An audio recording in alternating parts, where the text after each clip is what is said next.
Happy Rakshabandhan बहन। देख तेरे भाई और भाभी आए हैं तेरे से राखी बंधवाने। भैया अरे जिया जी नमस्ते। नमस्ते। वो सब तो ठीक है, पर आप ऐसे अचानक से आपने बताया भी नहीं। भैया है मुझसे मिलने राखी पर। तो इसमें अचानक क्या होता है, आपको पता नहीं है? आज रक्षाबंधन है और मैं और ईशु शिखा से राखी बंधवाने आए हैं। आप ये बताइए शिखा कहाँ है? हाँ, वो तो अपने कमरे में होगी ना। कमरे में? चलो ठीक है, हम जाते हैं और उसको रूम में ही सरप्राइज देते हैं। मुझे भैया से मिलना। अरे नहीं नहीं नहीं नहीं, आपको वहां पर जाने की कोई जरूरत नहीं है। कैसे मिलूं? आप एक काम कीजिए, आप यहीं पे आराम कीजिए, मैं उसे बुला कर लेकर आता हूँ। अरे जिया जी आप कैसी बात कर रहे हो? अगर आप बुला कर लाओगे तो फिर सरप्राइज कहाँ रह जाएगा? अरे देखिए, आप इतनी दूर से आए हैं, 4 घंटे लगते हैं आपके वहां से यहाँ पर आने में। आप आराम से यहाँ पर बैठिए, मैं शिखा को बाहर लेकर आता हूँ। और हाँ, मैं ना उसको बताऊंगा नहीं कि आप उनसे मिलने आए हैं, और अचानक से वो आपको देखेगी तो हो गया ना सरप्राइज, है ना? ठीक है। सही। मैं जरा भी आता हूँ।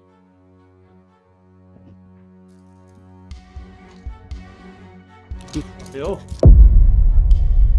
कहाँ जा रही है तू? मेरे भैया आए हैं राखी पर, मैं उनसे मिलने जा सकती हूँ? अरे मुझे भी बताया कि तेरा भाई आया तुझसे मिलने, पर हाँ, तू अपने भाई को सब कुछ बताने वाली है ना? ईशु, तुम्हें कुछ अजीब नहीं लग रहा है? मैं बार बार रूम में जाने की बात कर रहा था कि मैं शिखा को सरप्राइज दूंगा, पर जिया जी रूम में जाने से हमें रोक रहे हैं। कुछ अजीब नहीं लगा तुम्हें? नहीं नहीं, मैं कुछ भी नहीं बताऊंगी। सच में मैं बिल्कुल मैं चुप रहूंगी, मैं कुछ भी नहीं बताऊंगी। आज राखी का दिन है, बस राखी बांधने दीजिए। वो थोड़ा सा तो अजीब लगा था, पर शायद वो ये चाहते हैं कि वो शिखा को बाहर लेकर आए। और देखो, आप अंदर जाते उसे सरप्राइज देने या फिर वो बाहर लेकर आए, है तो एक ही बात ना। उसे तो अब भी सरप्राइज ही मिलेगा। तेरे लिए ना ये अच्छा होगा, और ये चोटें जो मैंने तुझे दी है ना, के बारे में तेरे भाई को पता भी नहीं लगना चाहिए।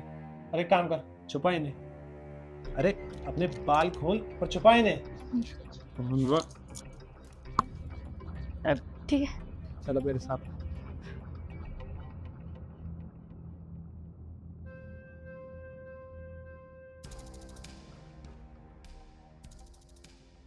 भैया, भाभी, नमस्ते। नमस्ते। कैसे हैं आप? हम ठीक है शिखा, पर तू एक बात बता कि तेरे चेहरे पे चोट के निशान कहाँ से आए? हाँ शिखा, तुम्हारे भैया बिल्कुल ठीक कह रहे हैं कि तुम्हें चोट कब लगी और तुमने हमें बताया भी नहीं। अरे वो क्या है ना, मैंने तो इसे इतनी बार समझाया है कि घर पे मेड रख ले, लेकिन ये मानती नहीं है। कहती है घर का सारा काम मैं अकेले करूंगी। अब ये पंखा साफ कर रही थी तो अचानक से गिर गई और इसे चोट लग गई। कि कहने का ये मतलब है कि चेहरे के दोनों तरफ जो चोट आई है वो गिरने की वजह से आई है। हाँ, वो गिरने की वजह से आई है। इसके तो हाथ में भी चोट लगी है ना शिखा? दिखाओ और इन्हें बताओ कि तुम्हें गिरने की वजह से चोट लगी। हाँ भैया, वो मैं गिर गई थी ना, तो हाथ में भी चोट लग गई थी। अब देखिए, मेरी बात तो ये मानती नहीं है। आप दोनों इसे समझा कर देख लो, शायद आपकी बात मान ले। मेरी बहन कब इतनी बड़ी होगी मुझे पता ही नहीं चला। घर पे तो तू एक गिलास पानी भी नहीं देती थी और यहाँ पर तू पंखे साफ कर रही है। ससुराल है ना भैया, काम करना पड़ता है। खैर, अब आप भी कैसी बातें लेकर बैठ गए? तो राखी पर आए हैं अपनी बहन से मिलने। मैं पहले आपको राखी बांध देती हूँ, उसके बाद सारी बातें करेंगे, ठीक है?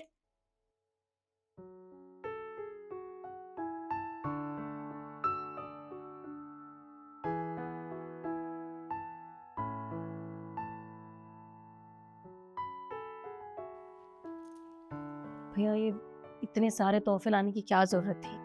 अरे भाई तू मेरी इकलौती बहन है, अगर तेरे लिए तोहफे नहीं लेके आऊंगा तो फिर किसके लिए लाऊंगा?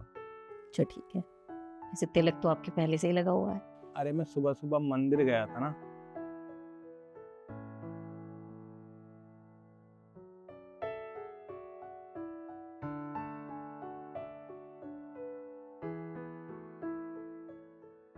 लाइए, मेरा नेक दीजिए।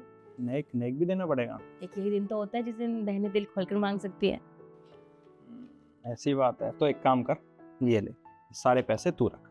अरे नहीं भैया, मतलब मेरे बोलने का ये मतलब नहीं था, मैं तो बस मजाक कर रही थी। ये रख लीजिए, ये आप वापस लीजिए। मैंने कहा ना ये सारे पैसे तू रख, तेरे काम आएंगे। अच्छा ठीक है, मैं रख लेती हूँ। पहले मैं आपके लिए चाय बनाकर लाती हूँ, उसके बाद हम सब साथ बैठ के खाना खाएंगे, ठीक है? ठीक है। शिखा, मैंने तुम्हें बताया था ना कि अभी हमें मेरी बड़ी बहन के पास भी जाना है, तो हाँ हाँ भैया, वो दीदी के यहाँ भी जाना है तो हम लेट हो जाएंगे। कोई बात नहीं, तुम एक काम करो, तुम भी रेडी हो जाओ और हम भी निकलते हैं, फिर कभी आएंगे फुर्सत से, फिर नाश्ता करेंगे।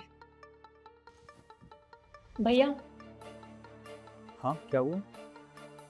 कुछ नहीं, आराम से जाना। ठीक है, तू भी अपना ध्यान रख।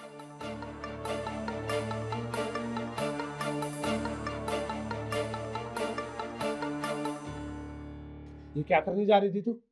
अपने भाई को सब कुछ बताने जा रही थी? मैंने तुझसे मना किया था ना। अच्छा सुनो, एक मिनट यार, मेरा फ़ोन अंदर रह गया। तुम एक काम करो, ये गाड़ी की चाबी लो, तुम गाड़ी में बैठो, मैं फ़ोन लेके आता हूँ, ठीक है? ठीक है, जल्दी आना। हाँ। नहीं, वो मैं कुछ भी नहीं बता रही थी, सच में। मैं सब कुछ समझ गया। आजकल तेरे ना पर बहुत निकल गए, तुझे मैं अभी बताता हूँ। मैंने सच में कुछ नहीं किया, मैंने कुछ नहीं बताया था भैया को, मेरा विश्वास करो। भैया, आपकी हिम्मत कैसे हुई मेरी बहन के ऊपर हाथ उठाने की? साले साहब, आप यहाँ आप गए नहीं? मतलब वो ऐसा कुछ भी नहीं है, मैं तो बस करिए, झूठ बोलने की कोई ज़रूरत नहीं है। मैंने सब अपनी आंखों से देख लिया है कि आप मेरी बहन के साथ कैसा व्यवहार कर रहे हो। अरे शक तो मुझे आप पर पहले ही हो गया था। जब हम यहाँ पर आए थे और मैं रूम में जाने की बात कर रहा था, तो आप मुझे रूम में नहीं जाने दे रहे थे, इसीलिए मैं यहाँ पर अपना फ़ोन छोड़ कर गया था।